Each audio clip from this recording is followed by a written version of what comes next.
ঘরে বানানো অনেক মজাদার সুস্বাদু বিফ স্টেক। ইয়ামি।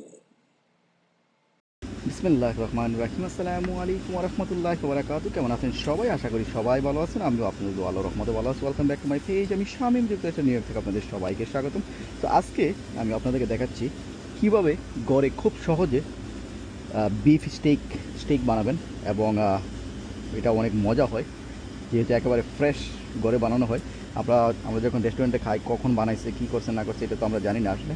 তো যখন ঘরে বানানো হয় তখন কিন্তু একেবারে ফ্রেশ থাকে। এখন আপনি জানেন যে কখন বানিয়েছে এবং কখন খাবেন। সো প্রথমে এই যে বিফ স্টেকের মাংস এইভাবে এরকম মাংস কিন্তু কিনতে পাওয়া যায় দোকানে। এই যে দেখুন স্টেকের মাংস এগুলো। তো এখানে 3টা আছে। তো এই 3টার মধ্যে কী মশলা আমি দিয়েছি আমি আপনাদেরকে জানাই। তো প্রথমে এটা কিন্তু কিনতে পাওয়া যায় ম্যাকরমিক গার্লিক বাটার সিজনিং। এটা কিন্তু স্পেশালি এই বিফ স্টেক বানানোর জন্য। তারপরে আর সাথে অ্যাড করা হয়েছে কিছু লবণ, তারপরে হয়েছে ব্ল্যাক পেপার এবং মরিচের গুঁড়া। That's all. তেমন কিছু না, কিন্তু সিজনিং কিন্তু তেমন কিছু না। সো এগুলো মেখে কতক্ষণ রেখে দেওয়া হয়েছে এই কারণে যাতে মশলাগুলো ভালোভাবে এটার ভিতরে ঢুকে। তারপরে আমি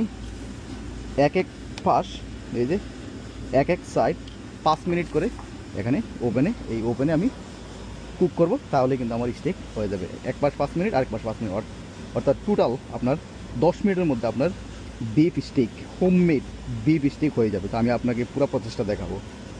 স্টেকের জন্য আমি প্রথমে চুলাটা গরম করে নেব। গরম করে এই যে হাই টেম্পারেচার দিয়ে কিন্তু গরম করতেছি। আমার চুলা কিন্তু গরম হয়ে গেছে অলরেডি, কারণ আমি অনেক আগে চালু করেছি। সো এখন আমি এই স্টেকের মাংসগুলো দিয়ে দেবো হাই টেম্পারেচারে 5 মিনিট করে আমি কুক করব। তো এই দিয়ে দিলাম তিনোটা। এখন হাই টেম্পারেচার আছে, 5 মিনিট হবে। সো যেহেতু 8:38 বাজে এখন, তো 5 মিনিট এইভাবে ডেকে দেবো।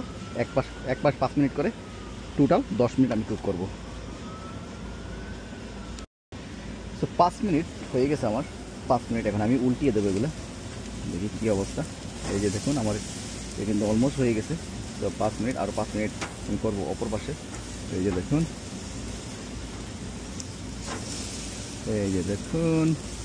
অলমোস্ট কিন্তু আমার স্টেক কিন্তু হয়ে গেছে অলমোস্ট। আরও 5 মিনিট, এভাবে 10 মিনিট। এক পাশ 5 মিনিট, আর পাশ 5 মিনিট। এই যে দেখুন 10 মিনিট পরে আমি নামিয়ে ফেললাম। এই যে দেখুন অনেক সুন্দর করে কিন্তু পোড়া হয়েছে, কিন্তু এই যে দেখুন অনেক পোড়া।